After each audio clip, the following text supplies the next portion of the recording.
Hello, everybody. We're here today. It's the 12th of January. It's 2024. It's going to be an amazing, spectacular year. And I'm honored to have my guest, Mr. George Brooks. George Brooks, give us your story. Tell us all about you. All right. Well, I am the CEO and founder of my own nonprofit I started about 5, 6 years ago called B.E.A.T Association. All right. And right. It's meant to help encourage Black male mental health. We fight recidivism, and we also promote healthy fatherhood. Okay. How I kind of got to this point, about age 7, I'm originally from Memphis, Tennessee. Memphis, about age okay. 7, I noticed that I was having some mental health problems, even at that early age. More emotional than mental. Okay. But it kind of started my odyssey in terms of dealing with mental health and substance abuse, in the sense that me growing up in a Black household, with two-parent Black household, was rare at that time between many of myself and my friends. But my parents actually believed in getting help. They weren't the type that felt like it was a white man's problem. They weren't the type that felt like it wasn't real. So I began therapy about age 11. Developed a food addiction, so I dealt with childhood obesity. Okay. And I dealt with an emotionally complicated relationship with my father. And it kind of all just snowballed into a very rough adolescence, to where I dealt with a lot of issues. And into adulthood, it led to a marriage that was less than ideal, led to a 10-year cocaine addiction that I was able to kick cold turkey. Okay. And led to, I had several chronic health issues. I was at a point where I went into multiple organ failure. And the reason that this had happened was not necessarily because of what other people had done, but I realize now that I lost sight of who I was. When somebody goes into details about their stories and their struggles, and them taking the initiative on their own to get it right, it's just really amazing. It's really fantastic. Yeah, I was in the throes of addiction. I got down about 140 pounds. My marriage was falling apart. Everything in my life was kind of going down the toilet. Well, and I had to think. Can I ask you a question, and not to interrupt? But when you say that you have your wife, your partner, she's a great friend now. She's a wonderful co-parent. She's a great mother to our son. Mm-hmm. But as far as that, no. Okay. No. And I think that's probably because I wasn't equipped to be receptive to that if she offered that. And I don't think she was equipped at that time. I just think she's just a different kind of person. So, I see. So I didn't have any real support. I have 2 sons, but they were very young at the time. And okay. I actually talk about it with my sons quite a bit now, about those years. And which is good, because you helped them not to go through that. Right. And that's you know what I mean? As a dad, that's very important. You don't want your son to fall down. Now that you learned and you know this way, of course, it's your job to make sure that your son's got an easier way, a path to go without falling. Even though we learn from our falls, we get up. You want to teach them to be a man and get up. Right. You was a man and got up. And the thing about that is, after my divorce about 5 years ago, I relocated to Dallas in a new relationship that didn't work out. But in those years, moving to Dallas provided me many opportunities to try to build upon myself. So one thing I said is that when I realized, through all this, I realized my relationship with God. And I think He wants me, and I want to try to use my pain and trauma and everything I've been through, as difficult as it was, to try to help other people. I remember being at a point when I was pretty low and just not having resources. It's not that people didn't want to help, but there were no resources, no avenues for a Black male dealing with mental illness, dealing with addiction, dealing with fatherhood to really get help. So that's why I created my nonprofit. Okay. And last year, I could write a book just in 2023. In 2023, I was homeless, had a heart attack, went through a bad breakup. I started off this time last year in a very different spot than what I am now. And now that I look back on it, it's just adding to my testimony. Okay. It just gave me more ways to help other people, because now I know what it's like to be in certain situations that I did not before. You don't know when someone's going through a mental illness or addiction, having someone that's walked in their shoes or is struggling like them makes all the difference. I feel like addiction is best served by those that survived it. Because we have a totally different perspective. So that's just what I try to do. But since the first of the year, all of last year we're trying, but since the first of the year, things have really turned around. I'm getting a bunch of opportunities. I'm probably in the best shape I've been in a long time. forging new relationships, business relationships, and just really trying to expand what I do. And my nonprofit is working on several programs, courses. I do a lot of public speaking, so I'm available for public speaking. If anyone would reach me on my nonprofit, you can reach us at 901-631-4300. Or you can email me at gbrooks@meta, METTA association.org. And we're just looking to help anybody that comes to us in any way that we can and build my nonprofit. And I'm also working in film production. I have a couple of TV deals and TV opportunities I'm working on. Okay. Working on film production. Okay. In 2025, I plan on going to Nigeria and producing a couple of films there. So I've got a lot going Well, you know, they have the African Diaspora this weekend at Columbia. I'll have Ricky send you that information. Okay. I probably won't go until today. I know I'm not going. Right. Tomorrow it's a possibility. Sunday, it actually goes on until Sunday at 3 o'clock. And if I do go for a few minutes, I already have the booklet and stuff, but it just started for this new year of 2024. So I'll have Ricky send that information to you. They are a group that really wants people to come on and share their story and stuff like that. Then I have a lot of friends in Texas too, in Dallas, so I think it'll work out nicely for you. Right. Because we really have to destigmatize mental illness in the Black community. Or really in all communities. It's deep. Me being a Black male, I'm starting out with Black males. And I do want to expand to help women as well. I do a lot of work with women's groups. I'm on the board of directors of a women's nonprofit that provides support for abused and neglected women, helps them get jobs, helps them find stable housing. But we really have to destigmatize mental illness because even now, people's notions about what mental illness is so distorted from what it actually is that until we can start to break those barriers down and chip away at those boulders that impede us, we'll continue to have our problems in our Black community because we never dealt with our mental health. And it's something that's so prevalent. Especially after the pandemic, we really saw it come to the forefront. So what we have to do is have dialogue, have conversation, is have programs to address our mental health because we as a diaspora, we as Black people, are focused on so many things. We're focused on equality. We're focused on curbing crime. We're focused on sustaining ourselves economically. Yes, but we have not dealt with the core issue. Before you can deal with any of those, you have to deal with the mental health aspect first and the emotional aspect and our generational trauma. Every Black family I know has got those family secrets. And we have to dispel those, and we have to get those out, and we have to address them and deal with them.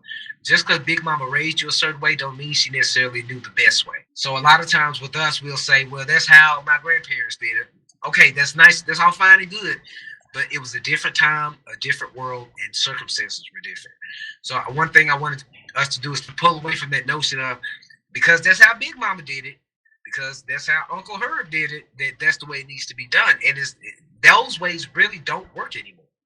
There are elements of the ways. Well, it may work for some people, but it may not work for others. I've got two boys in my own. It may work if that family is old-fashioned and they don't have no computers or they don't have no phone. Like if they're in the area that is too poor. You know what I mean? If you don't have technology, you're not living. You're not making money if you're not using technology. So exactly. I don't know who those people are, but you got a lot of them old people that's down there that don't do that. If they do get it done, they having their kids do it or their grandkids doing it for them. You know what I mean? Yeah, and as a result, they depending on their kids. I'm talking about fully functioning, independent people that can get out here in this world and function and keep up. Yeah. Those ways don't work. Now, if you're an older person and you don't even use a cell phone, yeah, you'd be okay. But how much living are you really doing? How much influence are you really having? We have to be current. No, you're right. You're right. But this is the point, because you said that. I'm just pointing that out. But normally, people that have their parents and they up in age and so forth, they go and bring them the phones that they could actually see their grandchildren and them when they talking, and they can actually, you know what I mean? But they can. But you know, right now we got to deal with mental illness, and so many people are just so antiquated. It's not just a matter of how children are reared. You have to deal with their mental absolutely, emotion. Because I think New York take the cake out of everybody for the mental illness. And what happens is that, honestly, since this COVID, We always had. Now, don't get me wrong, because I was with a lot of non-for-profits too for quite a while, particularly the homeless ones. And you know, and I know the homeless ones, the ones that, first of all, are not getting adequate food, adequate drink, adequate rest, anything adequate. They tend to, they're not taking their meds or anything like that. The thing about homelessness is that mental illness is usually the cause of homelessness. It's usually a mitigating factor in whether someone becomes homeless or not, because when you're dealing with a mental illness, and especially in this world that we're so misunderstood, you tend to fall between the cracks. In terms of employment, it's hard for someone with a mental illness to maintain regular employment. It's hard for them to live a normal life unless they really have their support system in place. Now, that's true, but only to a certain extent, because, see, the people that become homeless, for whatever their reasons are, become very, very angry. You're angry if I can't go and take a shower or a bath or be able to lay down. But then the other thing is that the outside world, looking in at us, the people that are going through the problem don't necessarily want to have somebody around them that ain't bathing. It's even deeper than that, because people that don't want to deal with those with mental illness are afraid that could be them one day. Oh no, I understand. I worked with the homeless people for a long time. Listen, let me tell you. Right. And I also worked in healthcare, so I understand exactly what you mean. But and we have to keep in mind, no matter how much money we making right now, no matter how high we flying, we are one bad day from being on the street. Picture the homeless used to say people living from paycheck to paycheck. you know what I mean? I know that, because then when you are, there could be one major storm and knock everything out, and flood the place, or hurricane the place, or whatever.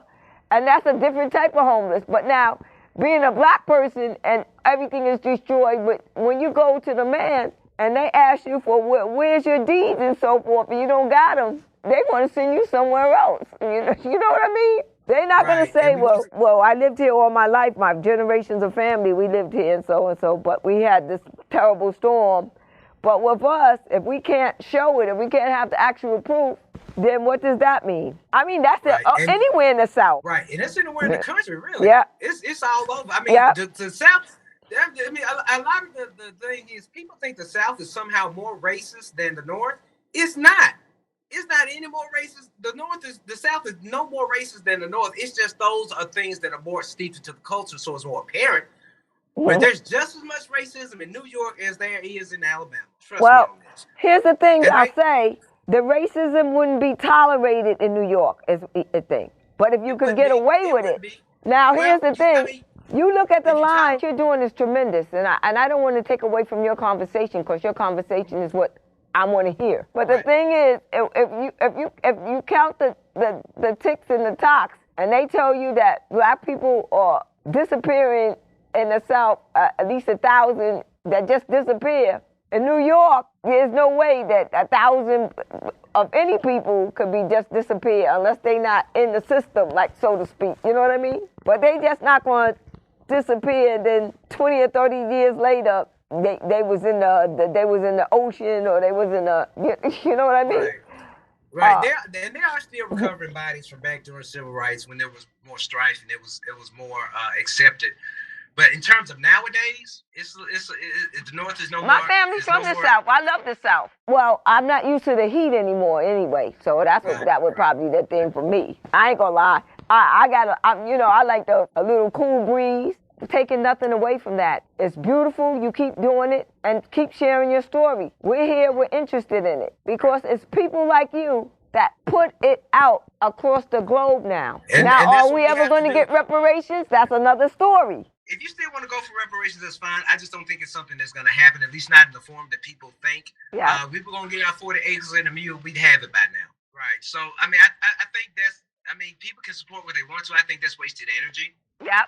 I agree. I think it needs to be refocused on something, because the thing is, as far as any sense of equality in this country, it's not going to come just by legislation. It's not going to come just by holding protest marches. It's going to come by promoting black empowerment, black entrepreneurship, education, reduction in crime. And writing letters to the politicians to support programs like yours. Instead of putting negative on it. For instance, if everybody that you help teach one, help one, change life. Wrote a letter to our politicians to see why isn't more money going to your ideas? And like you said, we have to take action to make that happen. Right. They're not going to do it for us. We got to force their hand, right? Right. And before we really talk about Black empowerment and increasing our station in this country and in the world, we got to deal with that mental health first. We got to make it where, hey, we're not afraid to go to therapy. We're not afraid to take our medication. We're not afraid to admit that we ain't okay. Yeah. Until we do that, everything else is not going to work. It's going to work in spurts, but it's not going to be effective. It's not I know that's right. Because you can't have damaged people leading this kind of fight. No, you can't. I'm a strong advocate for blacks getting into therapy. Yeah. I'm a strong advocate for us as people taking our medication when we need it. Yeah. Being open to psychiatry, understanding that we aren't perfect, that we have issues to deal with. And like I said, we're just now starting to have those discussions. And with that, we're going to I know people, and I've been taking people by the hand for a long time. Right. The thing is, it just only takes one setback to.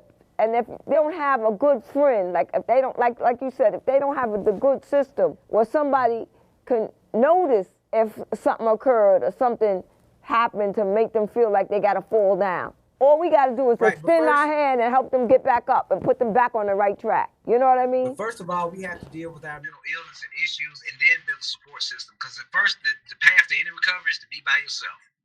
Yeah. Alone. Pray. Think.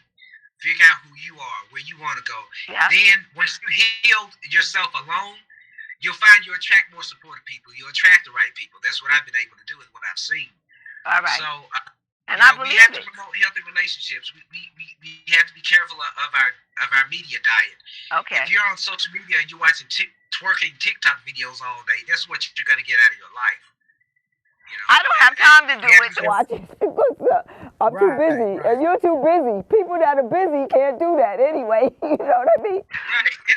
And I'm not saying we shouldn't enjoy and have fun on social media and things like that, but everybody deserves a little junk food in their diet, but we should be more cognizant and conscious of what we're taking in and realize that our minds are just like our bodies. What we put in is what we're going to get out. And that father thing have really stirred you up, right? It brought something to the table that is more than a blessing. It's so wonderful. It's just always wonderful. You know what I mean? So that when you feel like self-love, all you got to do is look at your two boys and you know what it is and what time it is. You know what I mean? Well, actually, that's not true. I got to look at myself first.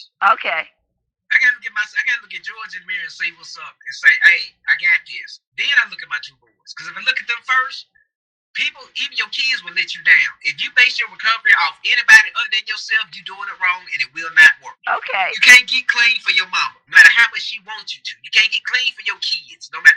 It's got to be a selfish endeavor for yourself to get off this stuff. It's got to be a selfish endeavor for you to deal with that mental illness. If you're doing it for anybody else, it's going to always fail because people are always let you down. People will betray you. People will turn their back on you.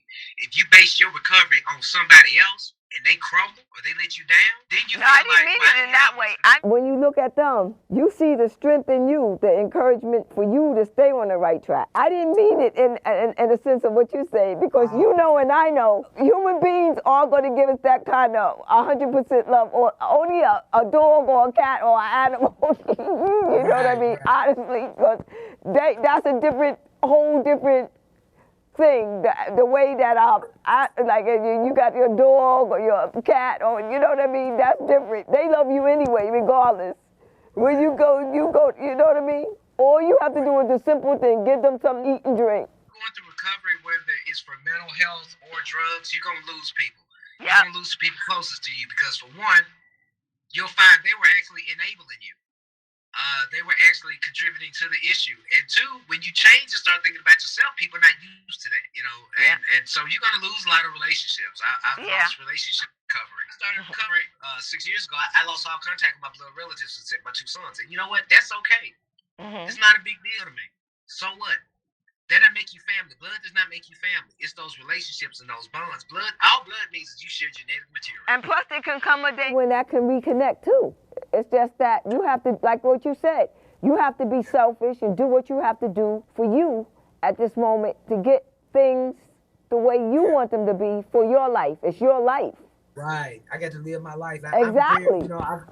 Yeah, I've already moved. But it doesn't mean that they won't come back in the picture at some time, at some point. I don't think so. But You don't think so? I'm okay either way. I'm okay either way. I'm Okay. not, my life is fine. Okay.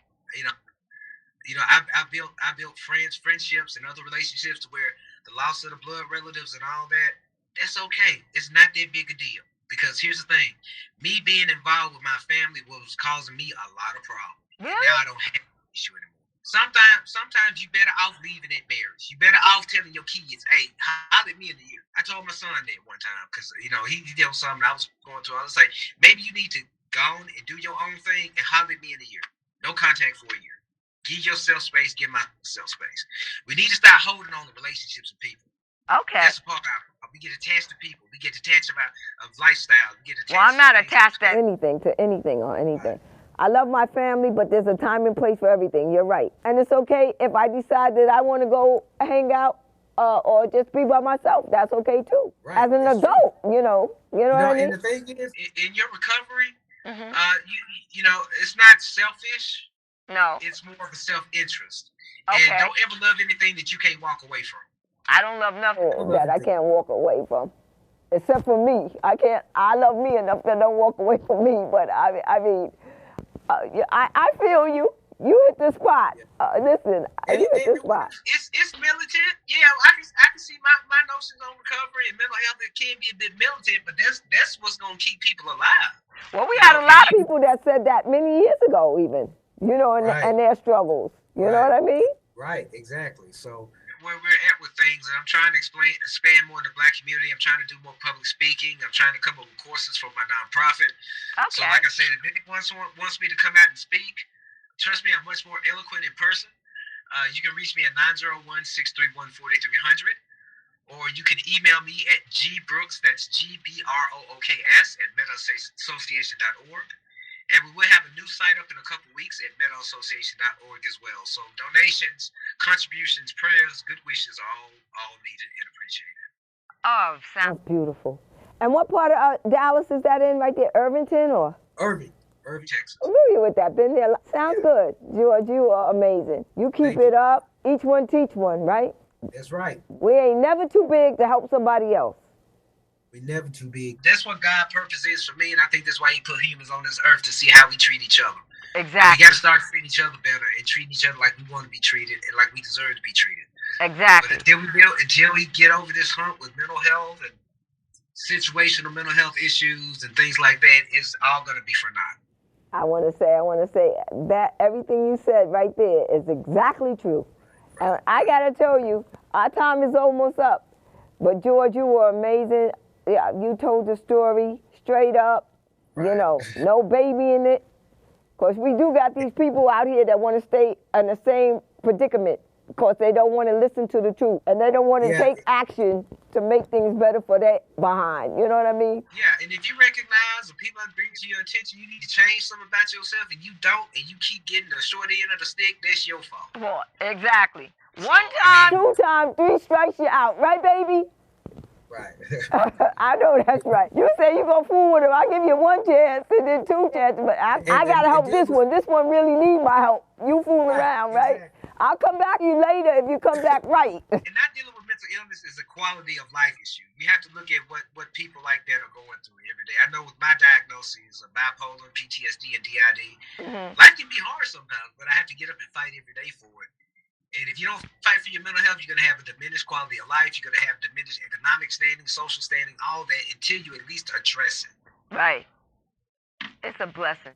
Yes. Thank you. Thank you so much. Thank you so much. You were amazing, and I really appreciate you. You come back and tell us some more stories and show us what's going on. Let us know what's going on, and when you're having some big function there in Dallas, I surely will come down. Thank you. I appreciate that. We'll talk further, and I'd love to come back on again. Excellent. And we're going to make that happen, too. I promise you, okay? 2024, big change. Yeah, big change. Big change. Peace and love, baby. All right. Thank you. Thank you so much. Thanks for watching this beautiful episode of The Real Self-Talk with Sylvia Gina Hunt and George Brooks. Now, please enjoy a slideshow entitled Understanding Mental Health and Mental Illness. Enjoy.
Just